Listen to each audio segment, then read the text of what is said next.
Assalamualaikum warahmatullahi wabarakatuh. Halo anak-anak solih-solihah, bertemu lagi dengan Ibu Siti Nurjana dalam pelajaran Pendidikan Agama Islam dan Budi Pekerti. Hari ini kita akan belajar bab 7, yaitu Mari Mengenal Rasul Allah Subhanahu wa Ta'ala. Subtema Rasul Ulul Azmi. Anak-anak, sebelum memulai pelajaran, mari kita awali dengan membaca doa terlebih dahulu. A'udzu billahi minasyaitonir rajim. Bismillahirrahmanirrahim. Rabbi zidni ilman warzuqni fahman. Amin. Pada materi hari ini, kita akan belajar tentang Rasul Ulul Azmi. Nah, anak-anak, setelah mempelajari materi ini nanti, diharapkan kalian mampu memahami makna Rasul Ulul Azmi dan menghafal nama-nama Rasul Ulul Azmi. Dari 25 nama-nama Rasul yang sudah kita pelajari pada minggu yang lalu, terdapat beberapa Rasul yang disebut dengan Rasul Ulul Azmi. Apa itu Rasul Ulul Azmi? Ulul Azmi terdiri dari dua kata, yaitu ulul yang artinya mempunyai atau memiliki. Kemudian azmi artinya teguh atau tekad yang kuat. Jadi, Rasul Ulul Azmi adalah Rasul yang memiliki keteguhan atau tekad yang kuat, ketabahan, dan kesabaran dalam menyampaikan ajaran Allah Subhanahu wa Ta'ala. Lalu, siapa saja yang termasuk Rasul Ulul Azmi itu? Rasul Ulul Azmi ada 5. Yang pertama, Nabi Nuh alaihi salam. Kedua, Nabi Ibrahim alaihi salam. Ketiga, Nabi Musa alaihi salam. Keempat, Nabi Isa alaihi salam. Dan yang kelima, Nabi Muhammad sallallahu alaihi wasallam. Nah, anak-anak, untuk memudahkan kita mengingat nama-nama Rasul Ulul Azmi, kita bisa menyingkatnya menjadi beberapa kata. Contohnya, kita bisa singkat menjadi kata Mim, N Nuh, I Ibrahim, M Musa, I Isa, dan M yang terakhir Muhammad. Mudah bukan? Nah, anak-anak, sekarang mari kita simak riwayat singkat para Rasul Ulul Azmi berikut ini. Kisah yang pertama adalah kisah Nabi Nuh alaihi salam. Nabi Nuh alaihi salam adalah keturunan ke-10 dari Nabi Adam alaihi salam. Ia mengajak manusia agar menyembah Allah Subhanahu wa Ta'ala dan melarang memperhambakan diri kepada selain Allah Subhanahu wa Ta'ala. Tetapi manusia di masa itu tidak mengacuhkan seruannya. Seruan Nabi Nuh alaihissalam itu mereka sambut dengan cemooh dan ejekan. Selama 950 tahun, Nabi Nuh menyiarkan ajaran Allah Subhanahu wa Ta'ala. Tetapi umatnya tetap saja ingkar, termasuk anaknya sendiri yang bernama Kan'an. Akhirnya Allah menurunkan kepada mereka siksaan berupa banjir yang sangat besar. Hanya sedikit orang yang selamat dari banjir besar. Mereka yang selamat adalah para pengikut Nabi Nuh alaihi salam. Selanjutnya, kisah Nabi Ibrahim alaihi salam.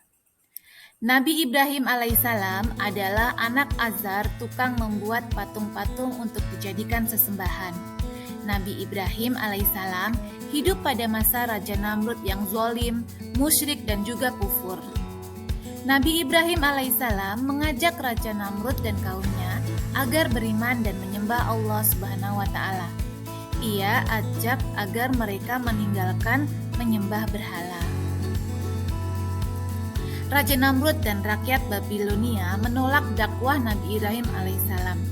Namun Nabi Ibrahim alaihissalam tetap bersabar dan tidak pernah berputus asa. Pada suatu hari Nabi Ibrahim alaihissalam bahkan ditangkap dan dibakar hidup-hidup oleh pasukan Raja Namrud. atas kehendak Allah Subhanahu wa taala dan merupakan mukjizat beliau, Nabi Ibrahim tidak mempan dibakar api yang membara.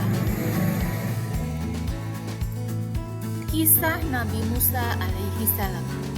Nabi Musa adalah putra Imran, keturunan Bani Israel. Ia hidup pada masa Raja Fir'aun yang sangat zalim, yang mengaku dirinya sebagai Tuhan. Siapa yang tidak mau menuhankannya, maka orang itu akan dibunuh oleh Raja Fir'aun. Nabi Musa alaihissalam terus saja menyebarkan ajaran Allah Subhanahu wa taala kepada kaum Bani Israel, seraya berdoa agar diberi kawan yang membantunya. Akhirnya diberilah Harun saudaranya yang membantu dakwahnya. Doa Nabi Musa alaihissalam dikabulkan Allah Subhanahu wa taala. Maka Nabi Harun alaihissalam diangkat Allah Subhanahu wa taala menjadi seorang rasul. Mukjizat Nabi Musa alaihissalam antara lain tongkat yang dapat berubah menjadi ular. Tongkatnya dapat membelah air laut merah dan telapak tangannya dapat mengeluarkan cahaya putih yang menyilaukan. Nabi Musa alaihissalam dan pengikutnya meninggalkan Mesir. Fir'aun dan pasukannya mengejarnya. Ketika Fir'aun hampir mendekati Laut Merah, Nabi Musa memukulkan tongkatnya ke laut. Laut terbelah. Nabi Musa dan pengikutnya selamat bisa menyeberangi laut. Sedangkan Fir'aun dan tentaranya tenggelam binasa, tenggelam di dalam laut. Nabi Isa alaihi salam. Nabi Isa alaihi salam adalah putra Maryam. Dengan kekuasaan Allah Subhanahu wa taala, beliau dilahirkan dengan perantaraan ibu saja. Keajaiban kelahiran ini menjadi ujian kepada manusia, percaya atau tidak kepada kekuasaan Allah Subhanahu wa taala. Nabi Isa alaihissalam dalam menjalankan dakwahnya diancam dan direncanakan untuk dibunuh dengan cara disalib. Namun Allah Subhanahu wa taala menyelamatkan Nabi Isa alaihissalam dengan cara diangkat ke alam gaib. Ternyata yang terbunuh adalah orang yang menyerupai Nabi Isa alaihissalam, yaitu Yahuza. Kalian anak-anak bisa lihat di dalam Quran surat An-Nisa ayat 157. Yang artinya, tidaklah mereka membunuh dan menyalib Isa, hanya orang yang diserupakan Allah dengan Isa alaihissalam yang tersalib. Kisah yang terakhir adalah kisah Nabi Muhammad Sallallahu Alaihi Wasallam. Nabi Muhammad Sallallahu Alaihi Wasallam lahir pada tanggal 12 Rabiul Awal tahun Gajah atau biasa disebut dengan Amul Fil.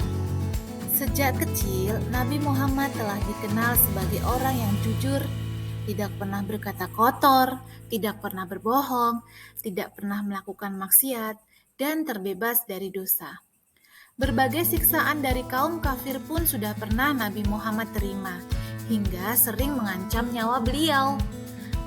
Akan tetapi ketabahan dan keteguhan hatinya membuktikan bahwa dirinya pantas untuk mendapat gelar Ulul Azmi dan kita wajib meneladaninya. Tak hanya mendapatkan gelar Ulul Azmi, Allah Subhanahu wa taala pun senantiasa memberikan berbagai macam mukjizat kepada Nabi Muhammad sallallahu alaihi wasallam. Beberapa di antaranya seperti dapat membelah bulan, mampu mengeluarkan air dari sela-sela jari tangan, serta diturunkannya kitab suci Al-Qur'an kepada dirinya. Alhamdulillah, anak-anak, materi kita tentang Rasul Ulul Azmi sudah selesai. Semoga kalian sudah mampu memahami tentang Rasul Ulul Azmi ya. Semangat selalu solih-solihah. Wassalamualaikum warahmatullahi wabarakatuh.